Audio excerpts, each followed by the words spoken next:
Hello friend, NPS study centre में आपका स्वागत है। आज हम फिर से एक सेशन को कंटिन्यू करेंगे।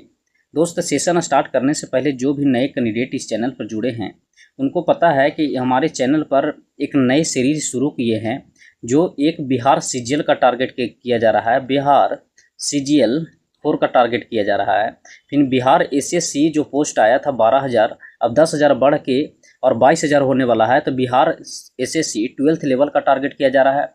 और आपको ये भी हम बताए थे कि एनटीपीसी का भी सिलेबस सेम है, तो मानिए कि एनटीपीसी का भी ये बुक काम करेगा। साथ में अगर बात करिएगा तो बिहार में बहुत ऐसा जॉब है जो आपको आया हुआ है, तो उसमें भी सफिशिएंट है क्योंकि हम चैप्टर वाइज शुरू कर रहे हैं। और चैप्टर वाइज के साथ साथ आपको पता है कि जो ये पूर्वालोकन का किताब है घटना चक्र का, जिसमें हम हिस्ट्री शुरू किए हैं, अब हिस्ट्री का अगर बात करिएगा तो हिस्ट्री में भी सबसे ज़्यादा जो प्रश्न बनता है वो बनता है मॉडर्न से। तो मॉडर्न को हम लेके आए हैं और इसी के साथ ये 2 से 3 सेशन जब कंटिन्यू चलने लगेगा तो आपको एक पॉलिटी का हम सेशन लेके आएंगे और पॉलिटी का भी एक रिकॉर्डेड वीडियो अपलोड कर दिया जाएगा। अगर अभी आप सेशन को, ये चैनल को सब्सक्राइब नहीं किए हैं तो सब्सक्राइब कर लीजिएगा, क्योंकि जो भी वीडियो जाएगा उसका नोटिफिकेशन आपके पास पहुंच जाएगा। तो अभी वर्तमान में आपको 2 बुक मिलेगा। एक हिस्ट्री में मिलेगा घटना चक्र का मिलेगा, जो एक सेशन हम ले लिए हैं मॉडर्न में। इसी के साथ दूसरा जो सेशन आएगा वो पॉलिटी का आएगा, और पॉलिटी का भी आएगा तो घटना चक्र में ही आएगा। पॉलिटी का भी आएगा तो घटना चक्र में आएगा। और पहला वीडियो में हम बता दिए हैं, उसका फोटो भी हम दिखा दिए थे। कहीं भी नज़दीकी मार्केट से आप जाइएगा और ये दोनों बुक रख सकते हैं, घटना चक्र का, पॉलिटी का, और एक भारतीय इतिहास का। इसी के साथ साइंस का अगर बात करते हैं तो साइंस का बिहार एसएससी हो 12th लेवल, या बिहार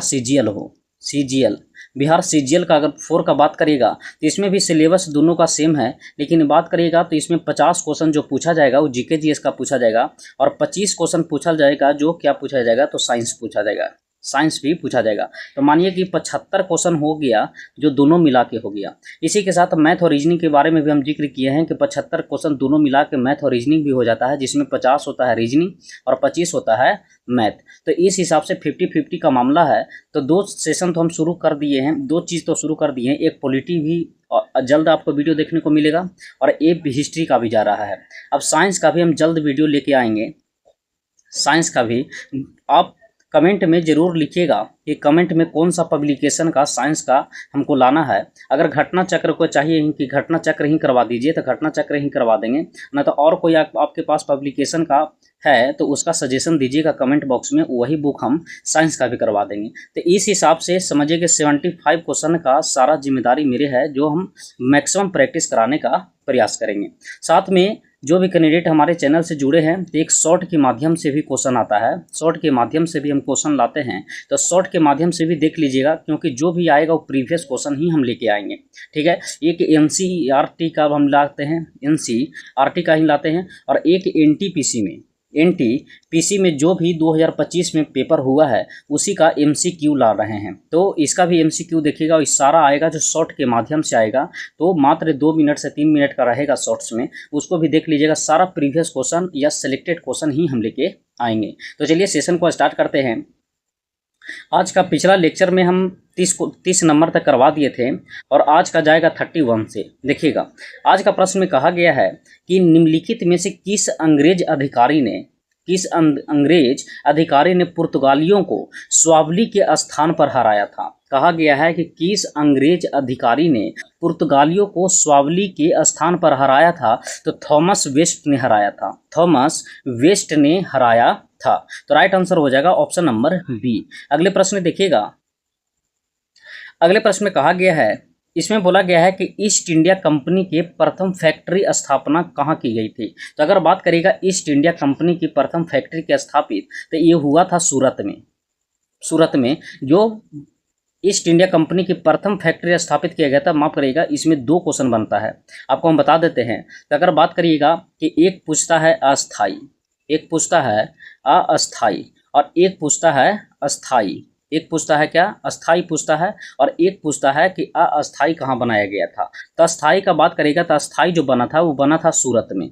अस्थाई जो बना था वो बना था कहाँ, तो सूरत में खुला था जो अस्थाई था। और अस्थाई का बात करेंगे तो आई अस्थाई था जो मुसलीपट्टनम में था, मुसलीपट्टनम में था, मुसलीपट्टनम में। तो ये याद रखिएगा कि ईस्ट इंडिया कंपनी के प्रथम फैक्ट्री जो अस्थाई अगर पूछेगा तो प्रथम फैक्ट्री मुसलीपट्टनम में, और अस्थाई अगर पूछेगा तो कहाँ, तो सूरत में। तो इसका राइट आंसर देख लेंगे कि कौन सा ऑप्शन में है। इसमें देखिएगा कि इसका राइट आंसर कौन सा हो जाएगा, तो ऑप्शन नंबर डी हो जाएगा। कौन सा, तो सूरत में हो जाएगा। अगले प्रश्न देखेंगे। अगले प्रश्न में कहा गया है, बोला गया है कि कैप्टन हॉकिंस के संदर्भ में अगर हम बात करते हैं तो कैप्टन हॉकिंस के संदर्भ में निम्नलिखित कथनों में से कौन सा कथन सही दिया गया है। तो अगर कैप्टन हॉकिंस का अगर बात करिएगा तो कैप्टन हॉकिंस के बारे में बोला गया है कि वह 1611 में जेम्स प्रथम के दूत के रूप में भारत आया था। तो अगर बात करिएगा तो जेम्स जो प्रथम आया था वो दूत बन के भारत, वो 1611 ईस्वी में गलत दिया गया है, आया था 1608 ईस्वी में, 1608 ईस्वी में आया था। दूसरा बोला गया कि तुर्की भाषा का बहुत अच्छा जानकार था या ज्ञाता था। तो ये सही दिया गया है कि तुर्की भाषा बहुत अच्छा जानकार था। कौन, तो कैप्टन हॉकिंस। तो कैप्टन हॉकिंस के बारे में 2 इसका राइट आंसर हो जाएगा, 1 गलत है। तो इसका राइट आंसर कौन सा हो जाएगा, ऑप्शन नंबर डी हो जाएगा। कौन सा हो जाएगा, ऑप्शन नंबर डी। अब समझिएगा, व्याख्या में देख लीजिएगा। व्याख्या में कहा गया है कि विलियम हॉकिंस 1608 ईस्वी से 1611 ईस्वी जहांगीर के दरबार में ईस्ट इंडिया कंपनी के द्वारा भेजा जाने वाला प्रथम अंग्रेज राजदूत था। हॉकिंस 1608 ईस्वी में भारत आया था तथा वह इंग्लैंड के राजा जेम्स प्रथम के दूत था। समझिएगा, ये हॉकिंस था जो आया था कब, तो 1608 ईस्वी में आया था, और ये इंग्लैंड के राजा जेम्स प्रथम का दूत था। ये भी प्रश्न में पूछा जाता है कि हॉकिंस था जो, या विलियम हॉकिंस था जो किसका दूत था, तो जेम्स प्रथम का दूत था। और उसे तुर्की भाषा का अच्छा ज्ञान था और वह तुर्की बहुत अच्छा बोलता था, इसलिए कथन 2 सत्य है और कथन 1 जो दिया गया है वो गलत है, क्योंकि 1611 में नहीं 1608 ईस्वी में किसके द्वारा, तो जेम्स प्रथम के द्वारा भेजा गया था जहांगीर के दरबार में। तो राइट आंसर हो जाएगा कौन सा, तो ऑप्शन नंबर कौन सा हो जाएगा, तो डी हो जाएगा। अगले प्रश्न देखिएगा। अगले प्रश्न में कहा गया है, इसमें कहा गया है कि 17वीं शताब्दी के पहले चतुर्थांश में निम्नलिखित में से कहाँ इंग्लिश ईस्ट इंडिया कंपनी का कारखाना स्थित था। कहा गया है कि 17वीं शताब्दी के पहले चतुर्थांश में निम्नलिखित में से कहाँ इंग्लिश ईस्ट इंडिया कंपनी का कारखाना स्थित था। तो ये भरूच में स्थित था। तो राइट आंसर हो जाएगा कौन सा, तब भरूच हो जाएगा, भरूच। तो इसका राइट आंसर हो जाएगा ऑप्शन नंबर ए। बोला गया है कोट प्रयोग का सही उत्तर देना है, तो भरूच में स्थित था 17वीं शताब्दी में। यहाँ देखिएगा, व्याख्या भी देख लीजिएगा। व्याख्या में कहा गया है कि 17वीं शताब्दी के पहले चतुर्थांश तक ईस्ट इंडिया कंपनी ने सूरत, भरूच, बुरहानपुर और अहमदाबाद और आगरा में अपने कारखाना स्थापित किया था। आपको ये भी हम बताए थे कि कारखाना के बारे में अस्थाई और अस्थाई पूछता है। तो अगर पूछेगा कि बताइए कि अस्थाई, अगर कारखाना का अगर बात करेगा तो अस्थाई के रूप में कब खोला था, तो 1611 ईस्वी में। कहाँ, तो मछलीपट्टनम में खोला था, मछलीपट्टनम में खोला था। अगर बात करेगा अस्थाई रूप से कारखाना कब खोला था, तो अस्थाई रूप से 1613 ईस्वी में। कहाँ खोला था, तो सूरत में खोला था। 1613 ईस्वी में सूरत में खोला था जो अस्थाई रूप से था, और अस्थाई रूप से पूछेगा तो 1611 ईस्वी में मछलीपट्टनम में खोला था। तो राइट आंसर हो जाएगा ऑप्शन नंबर ए। अगले प्रश्न देखिएगा। अगले प्रश्न में कहा गया है, इसमें बोला गया है कि निम्नलिखित यूरोपीय व्यापारिक कंपनियों में से किसने सूरत में सर्वप्रथम अपना कारखाना स्थापित किया था। तो ये आपको हम बताए थे कि सूरत में सर्वप्रथम कारखाना जो खोला था वो अंग्रेजों ने खोला था, और अंग्रेज ने कब खोला था, तो 1613 ईस्वी में खोला था। तो राइट आंसर हो जाएगा ऑप्शन नंबर बी। अगले प्रश्न देखिएगा। यहाँ देखिएगा, इसका व्याख्या भी देख सकते हैं। व्याख्या यहाँ देखिएगा, व्याख्या में कहा गया है कि यूरोपीय व्यापारिक कंपनियों में से ब्रिटिश ईस्ट इंडिया कंपनी ने सर्वप्रथम सूरत में फैक्ट्री स्थापित की, और 1613 ईस्वी में जहांगीर ने अंग्रेजों को सूरत में अस्थायी कारखाना स्थापित करने की अनुमति दी थी। सूरत में डचों को द्वारा फैक्ट्री 1616 में, जबकि फ्रांसीसियों को द्वारा 1668 ईस्वी में स्थापित की गई थी। और उल्लेखनीय है कि ईस्ट इंडिया कंपनी ने सर्वप्रथम 1611 ईस्वी में मुसलीपट्टनम में अपना कारखाना स्थापित किया था, जो कि अस्थायी था। क्या था, अस्थाई था। तो हम बताए थे मसूलीपट्टनम या मछलीपट्टनम कहिए, जो 1611 ईस्वी में खोला था, और क्या था तो अस्थाई था। इन्होंने अपना प्रथम अस्थाई कारखाना 1613 ईस्वी में सूरत में ही स्थापित किया था, और फ्रांसीसियो ने भी अपना प्रथम कारखाना 1668 ईस्वी में सूरत में स्थापित किया था। तो डच का अगर पूछेगा तो डच खोला था कब, तो 1616 में सूरत में। अगर फ्रांसीसियो ने बोलेगा तो 1668 में, और अगर अंग्रेज ने बोलेगा तो 1611 ईस्वी में। अगले प्रश्न देखिएगा, अगले प्रश्न में कहा गया है, इस प्रश्न में बोला गया है कि वर्ष 1613 ईस्वी में अंग्रेजी ईस्ट इंडिया कंपनी को कहाँ एक कारखाना स्थापित करने की अनुमति मिली थी। तो 1613 ईस्वी में कहाँ देखने को मिला था, तो सूरत में देखने को मिला था। मसूलीपट्टनम का बात करेगा तो 1611 ईस्वी में खोला था, और ये क्या था तो अस्थाई था। क्या था तो अस्थाई रूप से खोला गया था। अगले प्रश्न देखिएगा, अगले प्रश्न में बताने से पहले दोस्त बता देते हैं कि एक सेशन मेरा जो गया है हिस्ट्री का मॉडर्न का, दूसरा सेशन कंटिन्यू जाएगा। कुछ काम पड़ जाने के कारण सेशन हम नहीं दे पाए हैं, तो आप चैनल को सब्सक्राइब कर लीजिएगा। आपको जैसी ही वीडियो हम बना के अपलोड करेंगे तो आपको पास नोटिफिकेशन इसका चला जाएगा। इसी हिसाब से आपको पॉलिटी का भी जाएगा, जल्द इसका पॉलिटी का भी हम वीडियो प्रोवाइड करेंगे, और वो भी घटना चक्र का। अब साइंस के बारे में आप पर छोड़ दिए हैं कि अगर साइंस का कोई भी पब्लिकेशन आप बताइएगा जो एमसीक्यू और व्याख्या के साथ हो, उस व्याख्या रहेगा तो आपको ही फायदा है कि व्याख्या में 2 से 4 क्वेश्चन एक्स्ट्रा आपको देखने को मिलेगा। तो मेरे हिसाब से तो हम घटना चक्र ही लाने वाले हैं। तो घटना चक्र अगर आपकी राय होगा तो जरूर कमेंट में बताइएगा साइंस के बारे में, क्योंकि इसका पोर्शन साइंस का भी 25 क्वेश्चन रहता है, तो अहम भूमिका साइंस भी निभाएगा। तो हम चाह रहे हैं कि तीनों मिला के चलावें। तो इसी हिसाब से आपको जो भी है, जैसे कि ज्योग्राफी है तो ज्योग्राफी भी मिलेगा, लेकिन अभी 3 सेशन हम लेने की कोशिश कर रहे हैं, और आपको अल्टरनेट में सारा सेशन कंटिन्यू देखने को मिलेगा। चलिए अगले प्रश्न में कहा गया है 37 में, इसमें देखिएगा, इसमें बोला गया है ईस्ट इंडिया कंपनी के प्रारंभिक दौर में वेस्टर्न प्रेसिडेंसी कहाँ थी। बोला गया है कि ईस्ट इंडिया कंपनी के प्रारंभिक दौर में वेस्टर्न प्रेसिडेंसी कहाँ थी। तो वेस्टर्न प्रेसिडेंसी कहाँ थी, तो सूरत में थी। इसमें व्याख्या में कहा गया है कि ईस्ट इंडिया कंपनी ने आरंभ में सूरत को अपनी वेस्टर्न प्रेसिडेंसी बनाया था, और बाद में यह बम्बे स्थानांतरित कर दी थी। तो ये बताइए कि शुरुआत में अगर पूछेगा कि प्रारंभिक में कहाँ था, तो प्रारंभिक में सूरत था, और इसके बाद में इसको कहाँ स्थानांतरित कर दिया था, तो बम्बई में स्थानांतरित कर दिया गया था। तो इसका राइट आंसर हो जाएगा ऑप्शन नंबर ए। अगले प्रश्न देखिएगा, अगले प्रश्न में कहा गया है, बोला गया है ब्रिटिश ईस्ट इंडिया कंपनी। अगर हम बात करते हैं पहला प्रश्न का, प्रश्न नंबर कितना हो गया, एक सेकंड,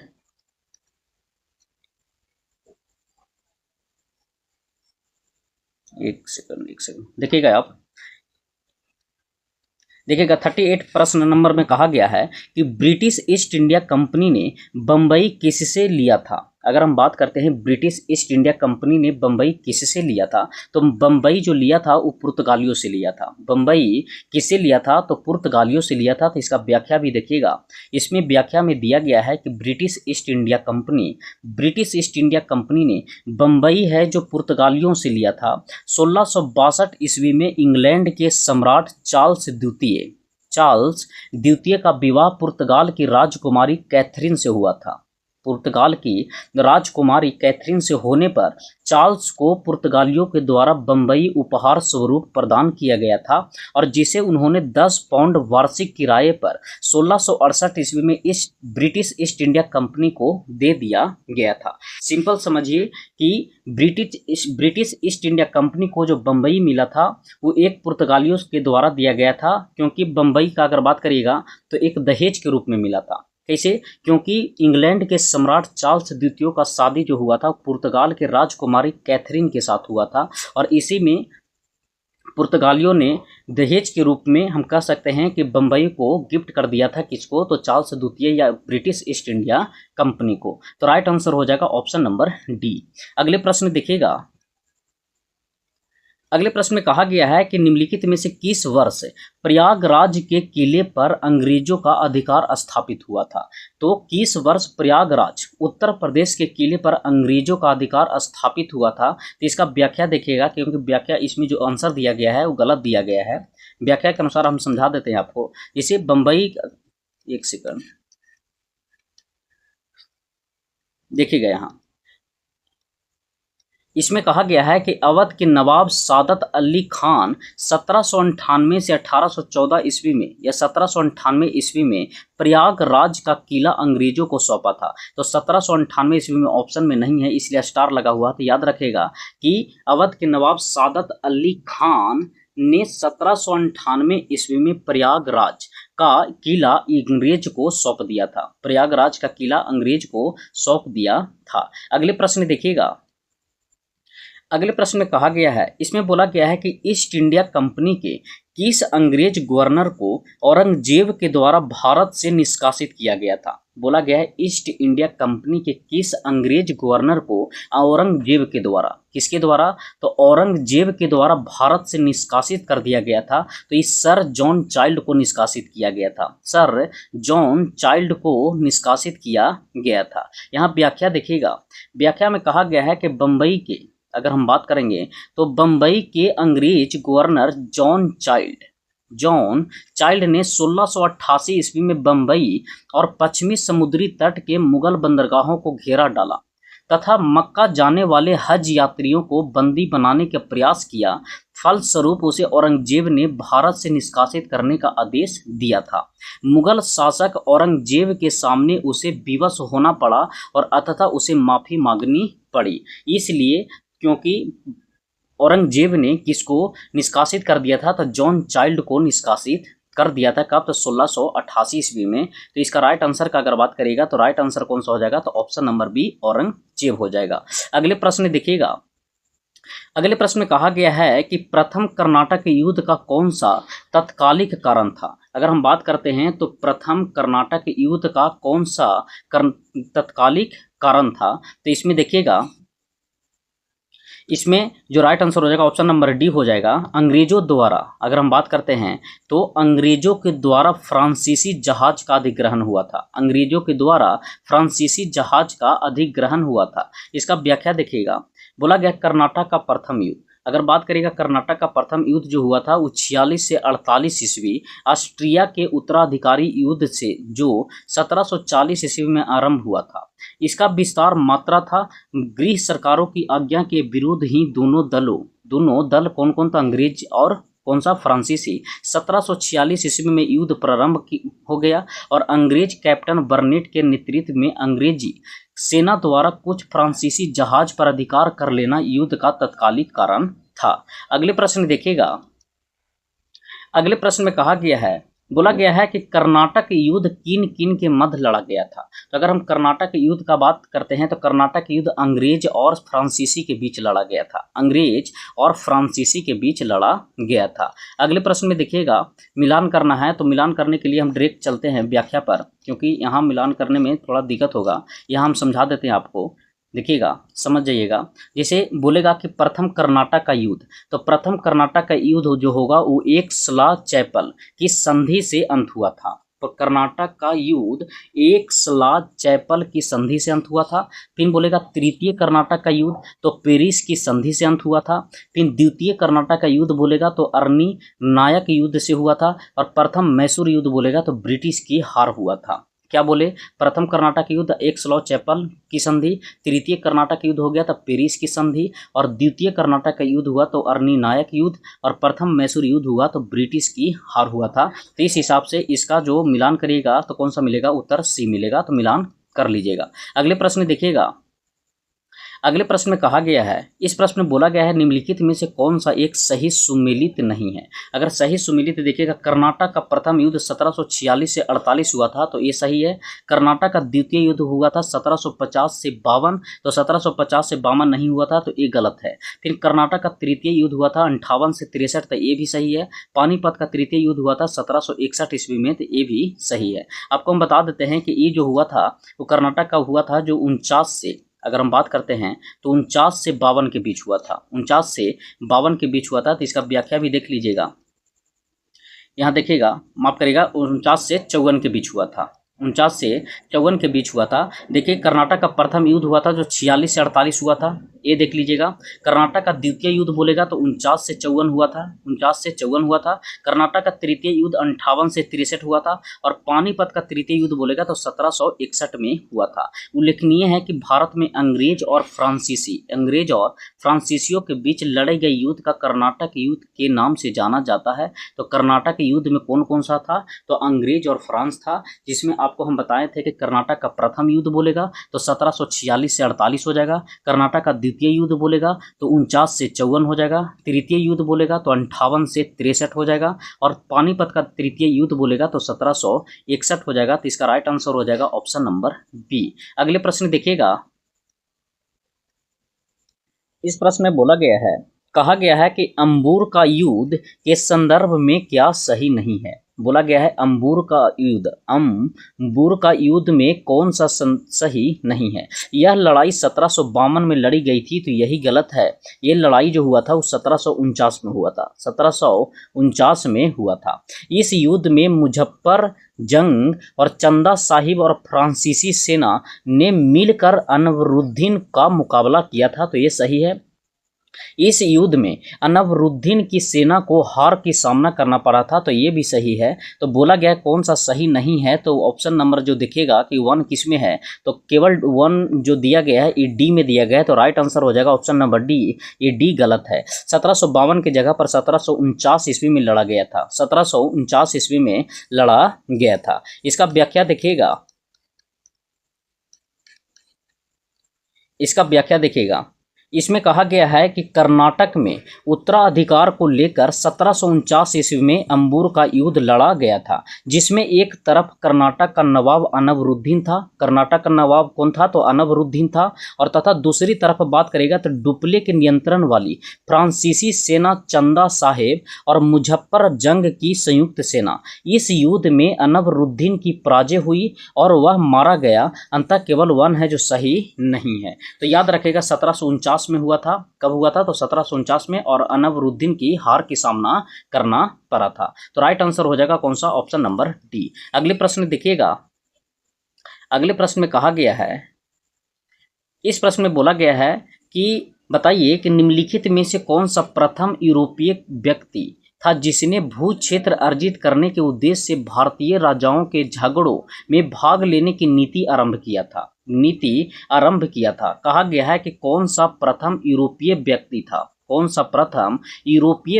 था जिसने क्षेत्र अर्जित करने के उद्देश्य से भारतीय राजाओं के झगड़ों में भाग लेने का नीति आरंभ किया था। तो ये कौन सा यूरोपियन व्यक्ति था, तो डुप्ले था। यूरोपियन व्यक्ति कौन सा था, तो डुप्ले था। तो राइट आंसर हो जाएगा ऑप्शन नंबर बी। इसका व्याख्या भी देखिएगा, इसका थोड़ा व्याख्या लंबा है, इसका एक बार रीड कर लीजिएगा। कुछ देरी के लिए हम रुक जाते हैं, यहाँ देखिएगा, इसको रीड कर लीजिएगा। अगले प्रश्न देखिएगा।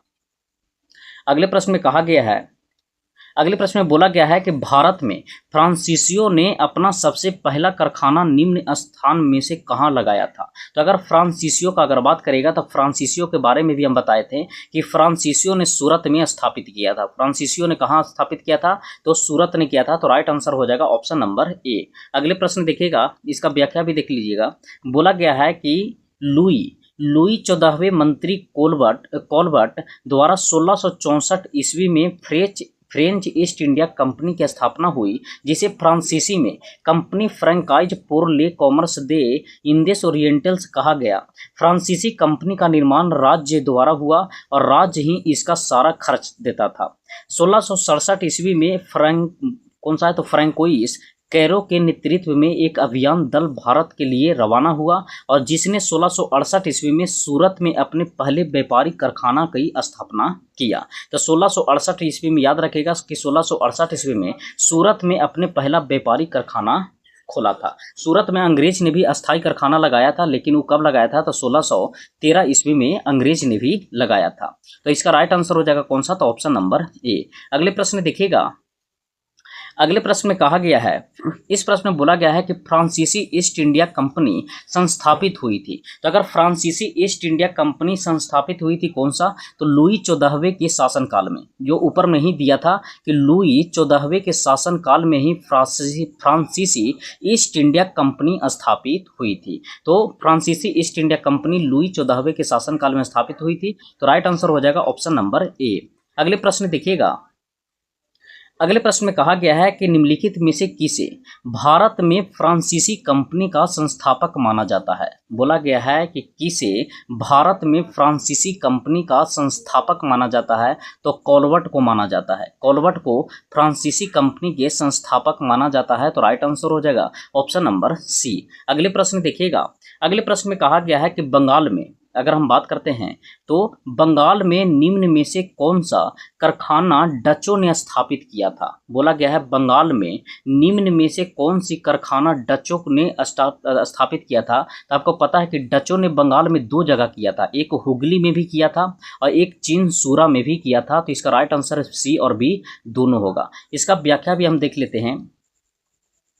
व्याख्या में कहा गया है, बोला गया है कि डचों की बंगाल में पहली कंपनी पिपली में 1627 ईस्वी में स्थापित हुई। इसके कुछ ही दिनों के बाद डच पिपली से बालासोर चले गए या चले आए।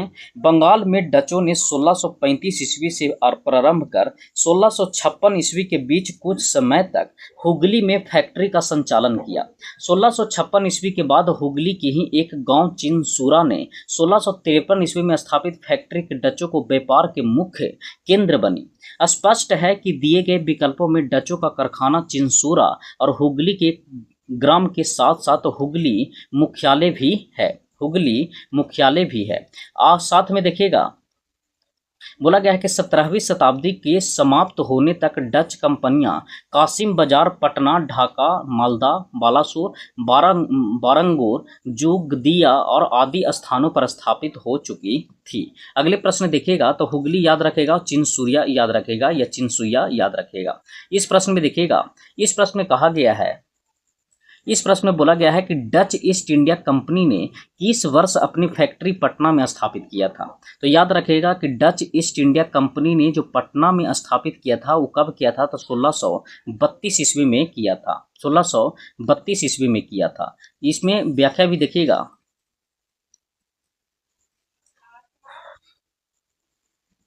एक सेकंड, हाँ देखिएगा व्याख्या में,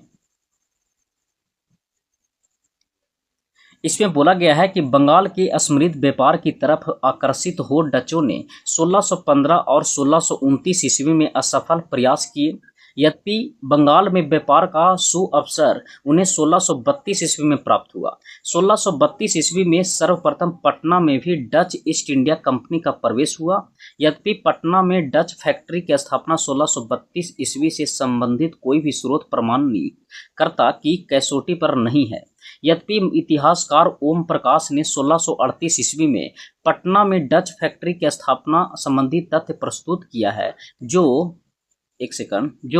आर्थिक तंगी के कारण उसे वर्ष बंद हो गई। वर्तमान में डच फैक्ट्री का वह स्थान पटना कॉलेज के नाम से जाना जाता है। अगले प्रश्न देखिएगा, अगले प्रश्न में कहा गया है, बोला गया है कि Dutch east India company, Dutch east India company, बोला गया है कि डच ईस्ट इंडिया कंपनी ने किस वर्ष पटना में अपना कारखाना स्थापित किया था। तो जस्ट आपको हम बताएं अभी कि 1632 ईस्वी में कारखाना स्थापित किया था कौन, डच ने। इसको मिलान करना है, जिसमें देखिएगा,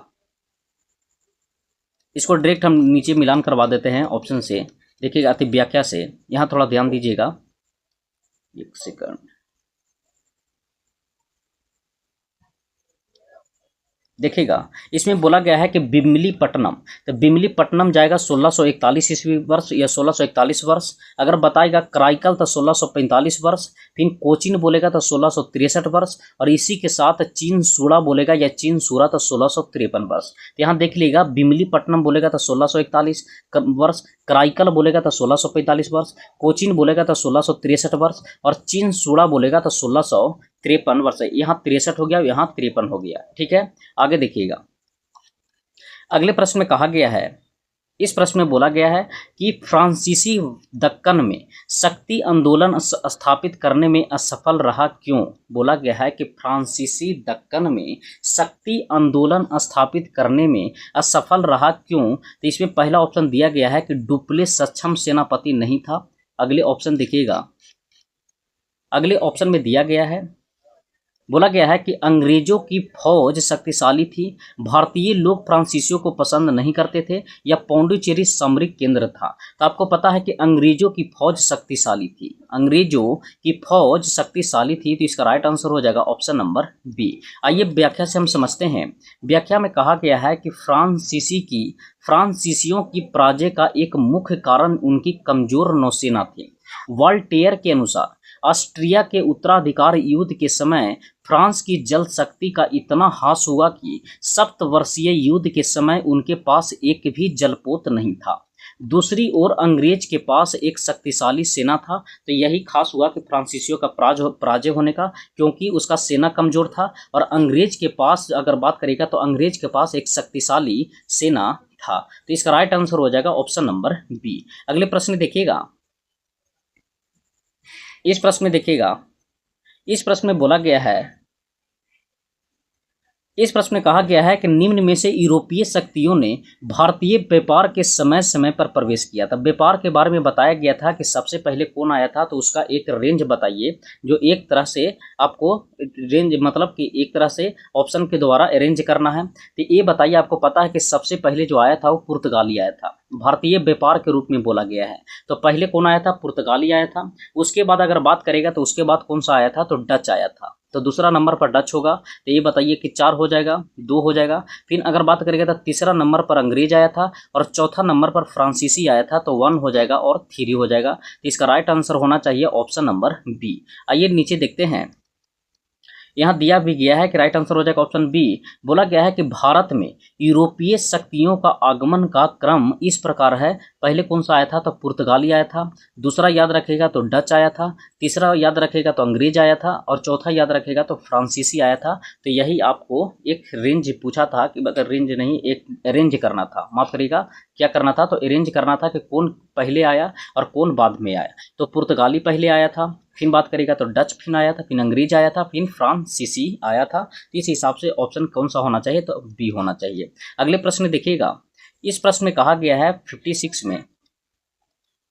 56 में कहा गया है कि सूची 1 को सूची 2 से मिलान करना है, और साथ में सुमिलित कीजिए, और सूचियों के अंत में दिए गए पुट को सही करना है।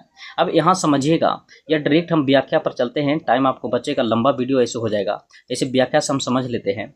यहाँ देखिएगा, बोला गया है कि पौंडुचेरी, तो पौंडुचेरी का मिलान होगा किससे, तो फ्रेंच से होगा, ठीक है। गोवा का अगर बात करेगा तो पुर्तगीज से होगा।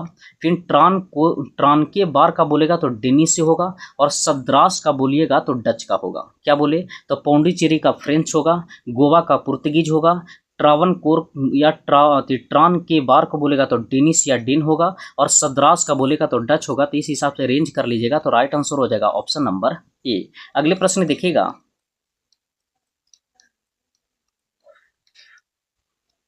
इस प्रश्न में देखिएगा, इस प्रश्न में बोला गया है कि उस क्षेत्र की पहचान करें जहां से यूरोप वासियों को सर्वोत्तम सोरा और अफीम प्राप्त हुआ था।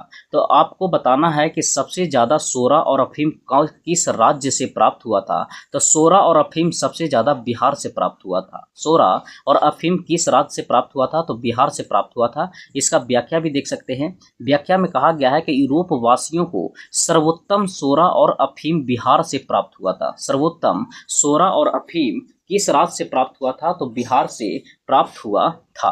अगले प्रश्न कहा गया है, देखिएगा, बोला गया है कि अंग्रेज शासन काल में भारत का कौन सा क्षेत्र है जो अफीम उत्पादन हेतु प्रसिद्ध था।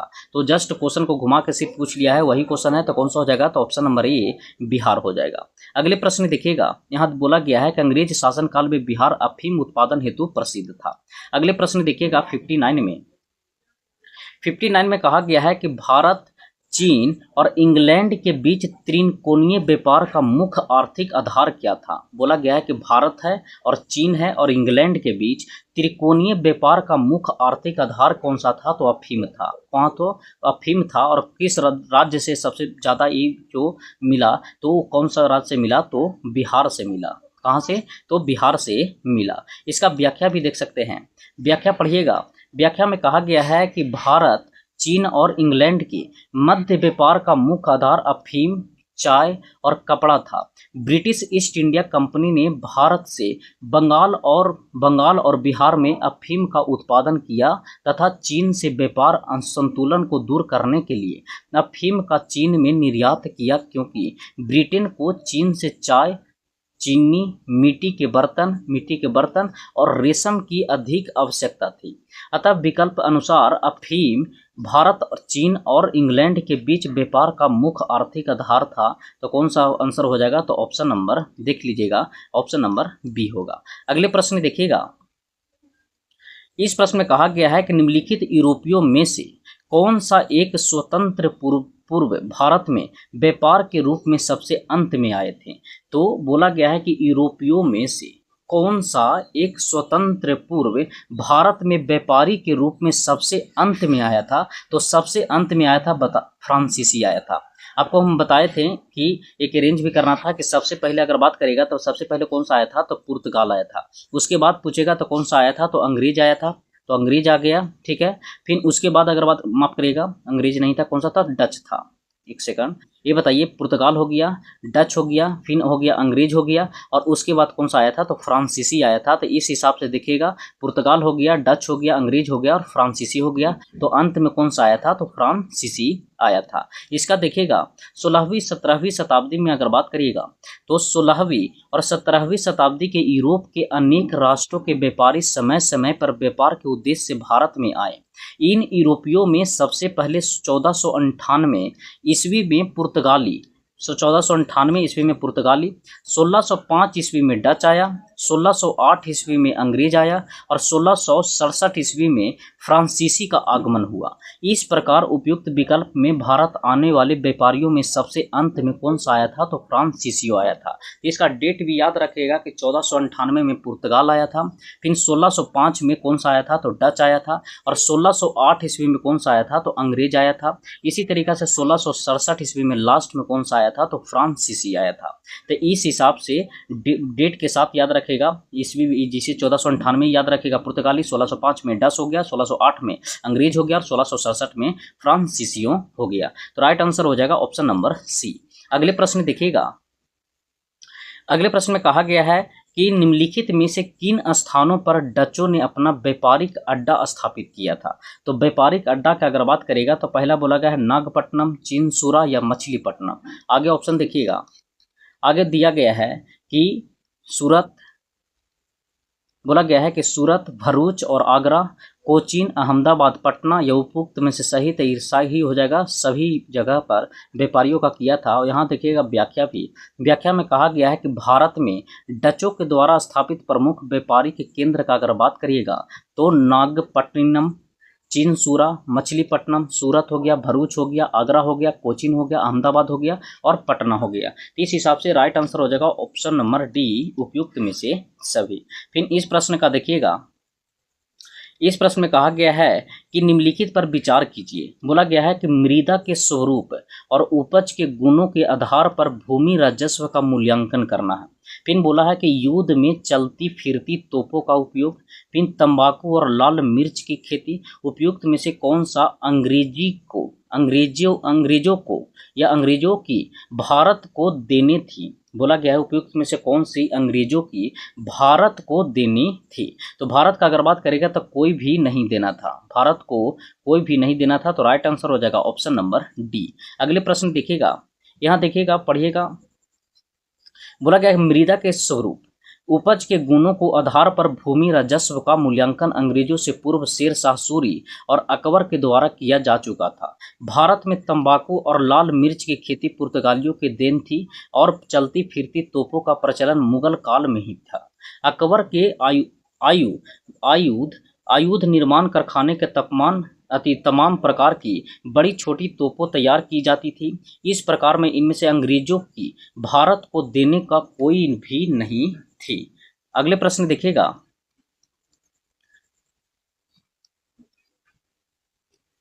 इस प्रश्न में कहा गया है कि किसने ईस्ट इंडिया कंपनी के बारे में यह टिप्पणी की कि कंपनी एक असंगति है, परंतु यह उस व्यवस्था का भाग है जहां सब कुछ ही असंगत है। कहा गया है कि किसने ईस्ट इंडिया कंपनी के बारे में यह टिप्पणी की कि कंपनी एक असंगति है, परंतु यह उस व्यवस्था का भाग है जहां सब कुछ ही असंगत है। ये टिप्पणी बोला था टीबी मैकाले ने, टीबी मैकाले ने कहा था। इसका देखिएगा व्याख्या भी देख लीजिएगा, व्याख्या थोड़ा लंबा है, एक बार हम यहाँ देख टाइम 5 से 10 सेकंड छोड़ दिए हैं, इसको व्याख्या एक बार रीड कर लीजिएगा। आगे देखिएगा क्योंकि वीडियो लंबा हो जाएगा। इसमें देखिएगा, इसमें कहा गया है, बोला गया है कि एक स्लॉ सापेल 1748 ईस्वी की संधि के संदर्भ में निम्नलिखित कथनों में से कौन सा सही है। तो एक सलाह सौपुल 1748 की संधि के संदर्भ में निम्नलिखित में से कथनों में से कौन सी सही है। तो इसका सही अगर बात करिएगा तो इसमें बोला गया प्रथम कर्नाटक युद्ध की समाप्ति और दूसरा अंग्रेजों को मद्रास पुनः प्राप्त हुआ, तो ये दोनों सही है। तो राइट आंसर हो जाएगा option number C, option number C इसका राइट आंसर है। अगले प्रश्न देखिएगा, इसका थोड़ा व्याख्या देख लेते हैं। बोला गया है कि एक स्लॉ सापिल की संधि 1748 से ऑस्ट्रिया के उत्तराधिकारी का युद्ध समाप्त हो गया और यूरोप का युद्ध बंद होते ही कर्नाटक का प्रथम युद्ध समाप्त हो गया तथा मद्रास अंग्रेजों को पुनः प्राप्त हो गया। और अतः कथन 1 और 2 दोनों सही है कि मद्रास अंग्रेजों को पुनः प्राप्त हो गया। अगले प्रश्न देखिएगा, अगले प्रश्न में कहा गया है, इस प्रश्न में बोला गया है कि भारत में अंग्रेजों की सफलता और फ्रांसीसियों की असफलता के कारण के संदर्भ में निम्न कथनों में से कौन सा सही है। कहा गया है कि भारत में अंग्रेजों की सफलता मिली और फ्रांसीसियों की असफलता के कारण संदर्भ में निम्न कथनों पर कौन सा सही बोला है। तो अंग्रेजों को बंगाल विजय से अपार धन और जनशक्ति का मिलना, बोला गया अंग्रेजों को बंगाल विजय से अपार धन और जनशक्ति का मिलना, तो ये भी सही है। बोला गया है अंग्रेजों की बेहतर नौसैनिक ताकत था, तो ये भी सही है। तो इसका राइट आंसर हो जाएगा ऑप्शन नंबर सी कि दिए गए कोट का सही उत्तर देना है। तो दोनों सही कहा गया कि बंगाल से उसका अपार धन मिला था और अंग्रेजों की बेहतर नौसैनिक भी था, तो इसके हिसाब से अंग्रेज का क्या हुआ, सफलता हुआ। अगले प्रश्न देखिएगा, यहाँ व्याख्या भी देख सकते हैं। इसमें बोला गया है कि भारत में अंग्रेजों की सफलता का कई कारण थे। इसमें अंग्रेजों की बेहतर नौसैनिक ताकत और बंगाल पर नियंत्रण से अपार जनधन की प्राप्ति, कंपनी की विभिन्न इकाइयों से समन्वय योग नेतृत्व आदि थे। दोस्त बता देते कि इसमें घटना चक्र में आपको मॉडर्न में एक चैप्टर समाप्त हो चुका है, एक चैप्टर पूरी तरह से हम समाप्त किए और अब दूसरी चैप्टर जो आएगा उस चैप्टर का नाम देख लीजिएगा। और दूसरा चैप्टर जो आएगा वो आएगा ईस्ट इंडिया कंपनी और बंगाल के नवाब। इसी हिसाब से हम आपको घटना चक्र के पूरी तरह से मॉडर्न क्लियर करेंगे, मॉडर्न के बाद मध्यकालीन, फिर प्राचीन करेंगे। जिस हिसाब से वेटेज है और जिस हिसाब से क्वेश्चन बनता है कि इसका वेटेज ज़्यादा है, उस हिसाब से हम करवा रहे हैं।